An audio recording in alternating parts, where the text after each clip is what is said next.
ఈ ఉదయం వాక్యం వింటున్న తల్లి, ప్రియ తండ్రి, కుటుంబంలో ఏ యుద్ధాన్ని అనుభవిస్తూ దేవుని సన్నిధికి వచ్చావు?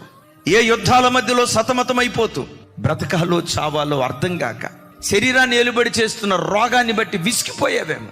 ఎంత కష్టపడినా రెక్కాడినా డొక్కాడని పేద పరిస్థితి అనుభవిస్తూ కష్టార్జితమంతా వడ్డీలకు, మందులకు, మాకులకు ధారపోస్తూ సిల్లి సంచులు వేసుకున్న డబ్బులాగా నీ ధనం మారిపోయి ప్రతి విషయంలో యుద్ధం యుద్ధం యుద్ధం యుద్ధాన్ని అనుభవిస్తూ ఈరోజు దేవుని సన్నిధికి వచ్చావేమో. ఓ మాట, నిన్ను ఆవరించిన పోరాటాలు ఎంత భయంకరమైనవైనా నీ దేవుని కంటే బలమైనవి కాదు.